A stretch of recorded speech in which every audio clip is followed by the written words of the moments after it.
नमस्ते दोस्तों, आइए हम जानते हैं भगवान श्री गणेश के जन्म और उनके गजमुख बनने की वह अद्भुत, पावन और अलौकिक कथा, जो हमें भक्ति, अटूट शक्ति और कर्तव्यनिष्ठा का सच्चा मार्ग दिखाती है।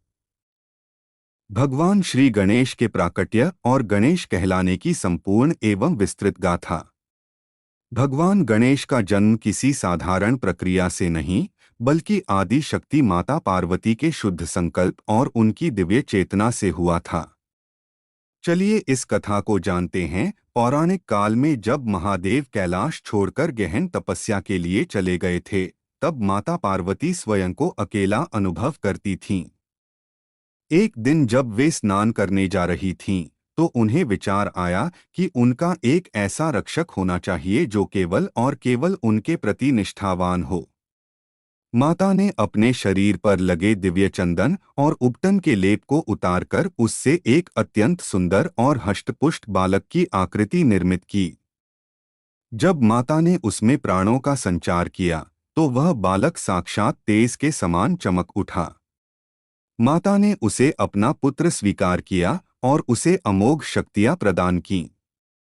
स्नान गृह में जाने से पहले माता ने बालक को एक स्वर्ण दंड दिया और द्वार पर नियुक्त करते हुए स्पष्ट आज्ञा दी, पुत्र, मेरी अनुमति के बिना इस कक्ष में प्रवेश करने का साहस कोई न करे। जब तक मैं स्नान करके बाहर न आऊं, तुम मर्यादा की रक्षा करना। बालक ने अपनी माता के चरणों को स्पर्श किया और द्वार पर अडिग होकर खड़ा हो गया। उसके लिए माता की आज्ञा संसार के किसी भी नियम से बड़ी थी। उसी समय भगवान शंकर अपनी तपस्या पूर्ण कर कैलाश लौटे। जब वे माता पार्वती के कक्ष की ओर बढ़ने लगे, तो बालक ने उनका मार्ग रोक लिया। भगवान शिव ने उसे समझाने का प्रयास किया कि वे पार्वती के स्वामी हैं, परंतु बालक ने दृढ़ता से कहा, आप कोई भी हो, बिना अनुमति भीतर जाना वर्जित है। महादेव के गणों नंदी, भृंगी और वीरभद्र ने बालक को हटाने का प्रयास किया, लेकिन उस दिव्य बालक ने अपने पराक्रम से शिवजी की पूरी सेना को तितर-बितर कर दिया। अंततः देवताओं और उस बालक के बीच एक महायुद्ध छिड़ गया। आकाश से पुष्प वर्षा होने लगी, क्योंकि उस बालक का साहस देख देवता भी चकित थे। अंत में सृष्टि के अनुशासन को बनाए रखने के लिए भगवान शिव ने अपने त्रिशूल से उस वीर बालक का मस्तक काट दिया। जैसे ही माता पार्वती बाहर आईं और अपने पुत्र को निर्जीव भूमि पर पड़ा देखा, उनका हृदय शोक और क्रोध से भर गया। ममतामयी मां का रूप क्षण भर में महाकाली के भयंकर रूप में परिवर्तित हो गया। उन्होंने प्रतिज्ञा की कि यदि उनके पुत्र को जीवित नहीं किया गया, तो वे समस्त ब्रह्मांड को नष्ट कर देंगी। चारों ओर अंधकार छा गया और प्रकृति का संतुलन बिगड़ने लगा।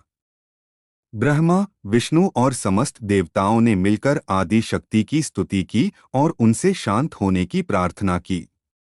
माता ने शर्त रखी, मेरा पुत्र जीवित हो और उसे समस्त लोकों में सर्वोच्च सम्मान मिले। भगवान शिव ने स्थिति की गंभीरता को देखते हुए विष्णु जी और अपने गणों को उत्तर दिशा में जाने का आदेश दिया। उन्होंने कहा, जो भी जीव सबसे पहले मिले और जिसकी माता उसकी ओर पीठ करके सो रही हो, उसका मस्तक ले आओ। गणों को एक हथिनी मिली जिसका नवजात बच्चा उसकी ओर पीठ करके सोया था। वे उस गज हाथी के बालक का सिर लेकर आए। भगवान शिव ने उस मस्तक को बालक के धड़ पर रखा और वेदों के गुप्त मंत्रों द्वारा उसे पुनर्जीवित कर दिया। जैसे ही बालक जीवित हुआ, माता पार्वती ने प्रसन्न होकर उसे गले लगा लिया। उस समय महादेव ने उस बालक को अपने समस्त गणों का अधिपति घोषित किया, जिससे उनका नाम गणेश और गणपति पड़ा।